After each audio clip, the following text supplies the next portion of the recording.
Amen. Amen. Amen. Voilà. Ce soir, nous allons commencer notre thème pour le culte de l'après-midi. Et donc, ce thème, nous l'avons intitulé les problèmes spirituels. Et donc, dans la vie, il y a des problèmes. Il y a des problèmes d'ordre physique. Il y a des problèmes d'ordre spirituel. C'est pourquoi nous avons commencé d'abord à définir le mot spirituel. Il y a plusieurs définitions. Nous avons pris une définition ce soir. Ce qui est spirituel, c'est ce qui ne relève pas du monde visible. Donc, c'est ce qui relève de ce que nous ne voyons pas. Donc ce qui est spirituel, c'est ce qui se passe dans l'invisible. Quelquefois on peut le sentir, mais nous ne pouvons pas le voir. C'est comme une mauvaise présence. Tu peux sentir une mauvaise présence, mais tu ne vois rien. Mais sentir, c'est comme quelque chose qui est passé, mais tu ne vois rien. C'est ce qu'on appelle spirituel. Il y a le spirituel dans le domaine de Dieu, mais il y a le spirituel aussi dans le domaine du diable. C'est-à-dire que le diable aussi opère dans l'invisible. C'est ainsi que, chers frères et sœurs, nous allons prendre quelques versets bibliques. Le premier, c'est dans Colossiens chapitre 1, le verset 15 à 16. Il est écrit: le Fils est l'image du Dieu invisible, le premier-né de toute la création. Car en lui ont été créées toutes les choses qui sont dans les cieux et sur la terre, les visibles et les invisibles, trône, dignité, domination, autorité.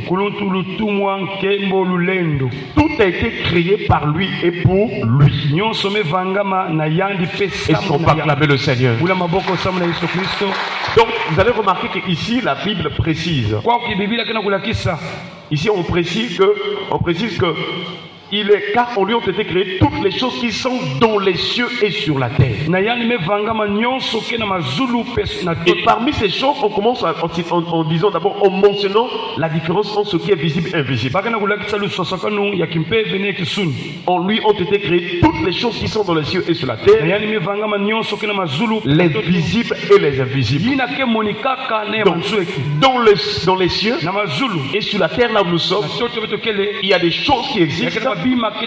Certaines sont visibles, d'autres sont invisibles. Certaines choses nous pouvons les voir, mais d'autres nous ne les voyons pas. Voilà pourquoi nous comprenons par là que il y a des choses invisibles que nous ne voyons pas, bien sûr, mais qui influent, qui impactent, qui influencent la vie de l'homme. Chers frères et sœurs, qu'est-ce qu'un problème spirituel? Un problème spirituel, c'est une situation. Ça peut être une condition aussi de vie, ou encore un phénomène qui influence par l'invisible. C'est-à-dire que c'est un problème qui quitte le monde spirituel, mais qui influence ta vie. Mais non, physiquement tu vois seulement la situation que tu es en train de vivre. Physiquement tu vois la condition sociale de ta vie.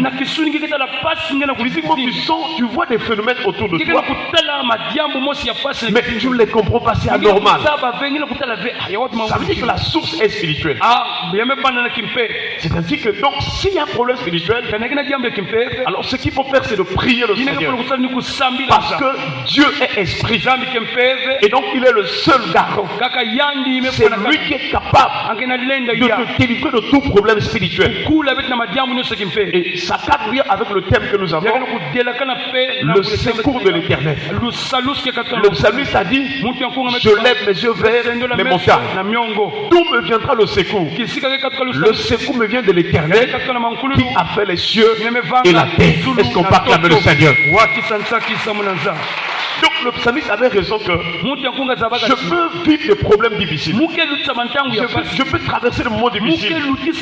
Mais quand même ces problèmes ont pour source spirituelle, même quand ça vient de l'invisible, l'Éternel est capable, dans les cieux et sous la terre, de me venir en aide. Et nous prions ce soir, nous ne savons pas quel problème tu es en train de vivre dans ta vie. Nous ne savons pas qu'est-ce que tu es en train de traverser comme situation qui vient du monde spirituel. Mais alors tu dois mettre ta foi en Dieu. Tu dois mettre ta confiance en Dieu. Car il est l'Éternel qui est capable de nous secourir tant pour les choses spirituelles que les choses visibles. Est-ce qu'on parle avec le Seigneur? Alors quand tu as créé toutes choses, tout était bon. Les choses visibles comme invisibles. Tout ce qu'il a créé, lorsqu'il a fini de créer, et voici l'Éternel vit que tout ce qu'il avait fait, voici tout était très bon. Est-ce qu'on parle avec le Seigneur? Ensuite, Dieu a créé l'homme et la femme. Il les a bénis.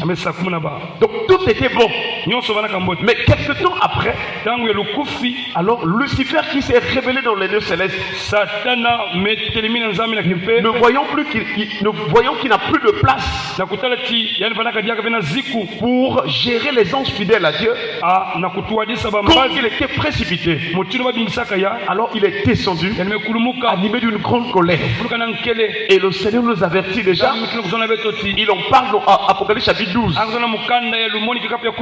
Le verset 12. Alors il dit: malheur à vous terre et mer, car le diable est descendu vers vous animé d'une grande colère, sachant qu'il a peu de temps.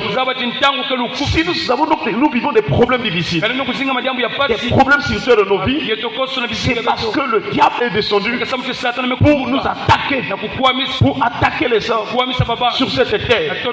Et donc c'est lui qui est à l'origine de beaucoup de problèmes spirituels que les hommes vivent. Il a commencé dans le jardin d'Éden. Et dans ce jardin d'Éden, il a commencé par le péché. Voilà pourquoi nous pouvons dire que la source des problèmes spirituels commence par la rébellion de Lucifer et le péché. Et nous allons voir un texte biblique. Nous sommes dans Éphésiens chapitre 2, à partir du verset 1 jusqu'au verset 2. Il est écrit: vous étiez morts par vos offenses et par vos péchés, dans lesquels vous marchiez autrefois, selon le train de ce monde, selon le prince de la puissance de l'air, de l'esprit qui agit maintenant dans les fils de la rébellion. Donc nous voyons, chers frères et sœurs, dans ce texte, il commence à dire: vous étiez morts par vos offenses et par vos péchés. Nous voyons donc l'un des signes des problèmes spirituels, c'est la mort dont il parle. La mort. Et nous voyons qu'aujourd'hui dans l'humanité, la mort se manifeste sous plusieurs formes. Chers frères et sœurs, la mort veut dire la séparation. Quand Dieu a créé toutes choses, il avait placé les choses en harmonie. Il y avait l'unité, il y avait la communion. En tout cas, c'était bon. Et Adam et Ève dans le jardin d'Éden, ils étaient dans les délices. C'était très bon et très beau. Comme on dit, il fait beau vivre. Mais après le péché, tout a été dégradé, chers frères et sœurs. Et donc la mort est rentrée. Chers frères et sœurs, c'est ainsi que nous comprenons que la mort donc, c'est la séparation. C'est le premier problème spirituel. Et nous avons des textes bibliques qui nous en parlent. Le premier type de mort, ou bien la première dimension dans laquelle l'ennemi a réussi à faire mourir l'homme, c'est dans la séparation d'avec Dieu. Donc L'ennemi est venu, il a menti. Il a trompé l'homme afin que l'homme se sépare de Dieu. Afin que l'homme s'éloigne de Dieu. C'est pour ça qu'on dit que la première séparation, c'est la séparation d'avec Dieu. C'est aussi l'image de la mort spirituelle. Dans Isaïe chapitre 59, le verset 2, il est écrit: mais ce sont vos crimes qui mettent une séparation entre vous et votre Dieu. Ce sont vos péchés qui vous cachent sa face et l'empêchent de vous écouter. Chers frères et sœurs, le premier type de mort ou la première séparation, c'est la séparation d'avec Dieu. Et le signe de cette séparation, c'est l'éloignement. Déjà les premiers hommes, Adam et Ève, nous les voyons, comment ils vont commencer à fuir devant la face du Seigneur. Nous voyons dans Genèse chapitre 3 verset 8. Alors ils entendirent la voix de l'Éternel Dieu qui parcourait le jardin vers le soir. Et l'homme et sa femme se cachèrent loin de la face de l'Éternel Dieu, au milieu des arbres du jardin. Chers frères et sœurs, voilà la mort spirituelle. Voilà le signe de l'éloignement. Si tu remarques dans ta vie aussi quelque temps où tu n'as plus l'envie de prier, où tu ne viens plus à l'église, tu sens un éloignement donné, sache qu'il y a une mort spirituelle qui te guette. Sache que l'ennemi est en train de vouloir te séparer de Dieu. Et en tant qu'enfant de Dieu, nous devons nous maintenir de la prière, parce que la prière est une arme qui nous permet de résister à toutes les tentations, à tout éloignement. La prière nous donne de nous maintenir dans notre relation et notre communion avec Dieu. Est-ce qu'on peut acclamer le Seigneur? Nous nous exhortons ce soir que Dieu nous donne de nous maintenir. Où que tu te trouves, maintiens-toi dans la prière. Demeure dans la prière. Que tu sois à la maison, que tu sois au travail, que tu sois en voyage, que tu sois à l'école, que ton cœur, ton âme soit toujours dans sa présence. Les David avaient atteint cette dimension. Ils ne pouvaient plus supporter passer une journée sans parler avec Dieu. Ils ne pouvaient plus supporter passer un seul instant sans pourtant parler avec Dieu. Et nous prions que cette année Dieu nous donne encore un nouvel élan pour être continuellement de la prière, pour passer le moment de prière à l'église, à la maison, que tu aies toujours des programmes d'une manière permanente pour communier avec Dieu. Alléluia. La Bible déclare prier sans cesse. Oui, chers frères et sœurs, faites en tout temps par l'esprit toutes sortes de prières et veillez à cela avec une entière persévérance. Que le Seigneur nous remplisse de la vie de prière, que notre vie de prière soit permanente, que le Saint-Esprit nous remplisse de la joie, de la soif, de la prière. Souviens-toi quand tu étais sauvé, les premiers moments quand tu avais commencé à prier, tu étais motivé. En tout cas, tu ne pouvais pas manquer le culte. Et même à la maison, avant de dormir, avant de manger, avant de faire quoi que ce soit, tu pouvais prier. Mais où sont partis ces moments-là? C'est la mort spirituelle. L'ennemi peut te donner tout l'argent, il peut donner le mariage. Enfin, j'allais dire, il peut ne pas t'attaquer, te laisser libre que tu te maries sans problème, que tu aies l'argent sans problème. Mais il va essayer d'attaquer la vie de prière, afin que même quand tu seras dans le foyer, il n'y a pas la prière. Il peut vraiment travailler sans pourtant t'attaquer dans certains biens que tu peux gagner dans ce monde. Mais il utilise ce moyen pour ton péché de prière. Il t'emmène de la distraction. C'est le signe de l'éloignement et de la mort spirituelle.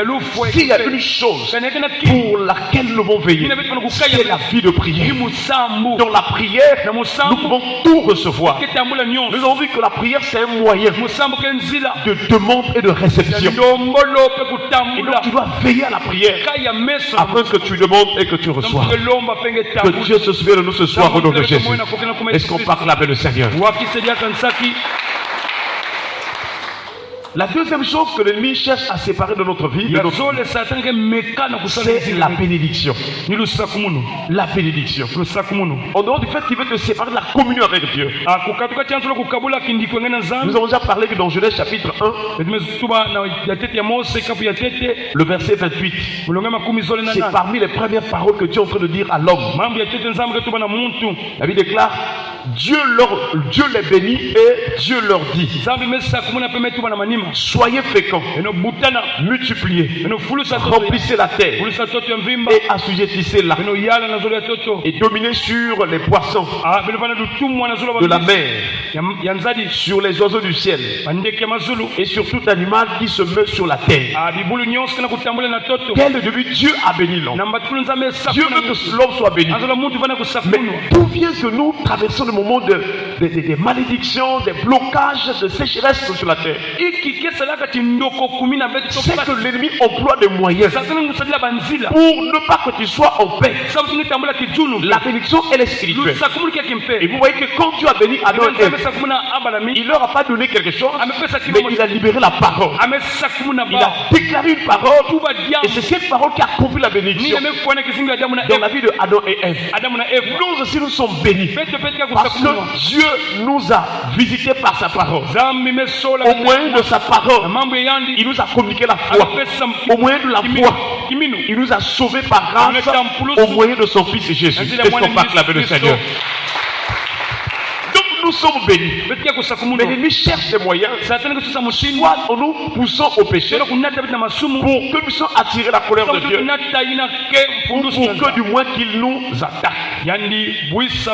Chers frères et sœurs, qu'en est-il de ta bénédiction? Et les moyens que l'ennemi utilise pour pouvoir nous séparer de notre bénédiction, ce moyen, c'est ce que nous appelons la malédiction. Dans Nombre chapitre 22, à partir du verset 6, il est écrit: viens, je te prie, maudis-moi ce peuple, car il est plus puissant que moi. Peut-être ainsi pourrais-je le battre, et le chasserai-je du pays. Car je sais que celui que tu bénis est béni, et celui que tu maudis est maudit. Ça se passe avec le roi de Moab. Il s'appelle Balak. Et il envoyait ses anciens pour aller voir un certain devin qu'on appelle Balaam. Israël était béni dans toutes les voies par lesquelles il passait. Il était plus que vainqueur. Il était puissant. Alors, le roi de Moab, Balak, il veut chercher le moyen pour qu'il puisse dominer Israël. Il a dit au devin Balaam, en tout cas, maudit ce peuple. Donc, si aujourd'hui dans nos familles, dans nos vies, il y a certaines choses qui ne marchent pas, c'est tout simplement parce qu'il y a des langues qui maudissent. Il y a des malédictions qu'on voit contre nos vies. Parce qu'un enfant de Dieu, un peuple de Dieu est toujours béni. Mais l'ennemi cherche des moyens pour vouloir maudire. Si Dieu n'était pas intervenu pour empêcher Balaam à maudire Israël, il allait maudire et il va avoir des effets sur Israël. Et heureusement pour Israël, Dieu était toujours là. Est-ce qu'on parle avec le Seigneur? Et nous devons garder notre communion avec Dieu, afin que là où on envoie des malédictions, que la même puissance de Dieu empêche cela au nom de Jésus. Alléluia. Vous savez que nous sommes sortis des familles. Il y a certaines malédictions qui nous viennent aussi par rapport à la famille. Parfois ce sont des lois. Il dit que dans cette famille, personne ne va travailler. Tu es né dans cette famille-là. Cette malédiction va te réclamer. Mais Dieu dans son plan, ou du moins quand tu as accepté Jésus, reçois la bénédiction spirituelle. Mais la malédiction de la famille va chercher à te contrecarrer. Tu es intelligent, tu as la volonté, tu as la force. Mais pour arriver à entrer, à saisir, à posséder ta bénédiction, tu vas avoir des difficultés. D'où viennent ces difficultés? Les malédictions de la famille. Voilà comment les problèmes spirituels sont en train d'attaquer les enfants de Dieu. Maintenant, si tu croises les mains, tu ne pries pas aussi, c'est grave. Parce que Jésus a tout accompli et il nous a donné le pouvoir. Il dit que je vous donne le pouvoir de chasser les démons.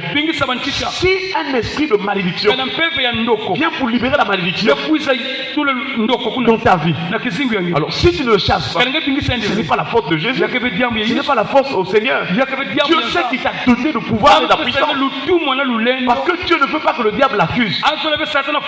Vous dites que non, si tu m'avais laissé le temps de toucher à cette personne-là, moi j'allais gagner. Mais c'est parce que tu es toujours avec eux. Comme il a fait pour Job. Quand il a demandé que si tu me laisses attaquer Job là, tu verras comment Job va te refuser. Et Dieu a dit bon, je te permets. Mais Job, Dieu connaissait que Job ne pouvait pas trahir sa relation avec Dieu. Mais il y a eu quand même des traces de malédiction. Job a tout perdu. Il a perdu les enfants. Pourtant il était pénible. Mais il a perdu les enfants. Il a perdu vraiment ses entreprises. Même sa santé. Il était de la maladie. C'était compliqué. Or nous savons que parmi les signes de la malédiction, il y a aussi des maladies. Chers frères et sœurs, si tu te réveilles pas pour chauffer la prière, pour vraiment combattre, pour chasser l'ennemi, il va te retarder. Même s'il ne peut pas te détruire, même s'il ne peut pas mourir, mais les années que tu passeras sur la terre, au lieu que ce soit des années où tu seras béni, où tu vas entrer dans ta bénédiction, ou être stable, tu vas avoir des difficultés. Et il y a des gens qui sont morts comme ça, toute sa vie sur la terre, souffrance sur souffrance. Ce n'est pas la volonté de Dieu. Même Job qui avait tout perdu, avant de finir sa vie, la Bible déclare, puis l'Éternel rétablit Job. Est-ce qu'on peut acclamer le Seigneur? Que Dieu nous rétablisse ce soir. Là où nous étions combattus, attaqués, ça ne marchait plus. L'ennemi s'est levé. Tu es menacé. Que le Seigneur nous rétablisse ce soir au nom de Jésus. Chers frères et sœurs, les problèmes spirituels sont un réel problème. Actuellement même pour les enfants de Dieu. C'est pourquoi c'est le temps de se lever de la prière. Je ne sais pas qui a volé ta bénédiction, qui est en train de te maudire. Ce soir nous voulons nous lever dans la prière. Nous allons nous lever et la première chose, nous allons demander pardon.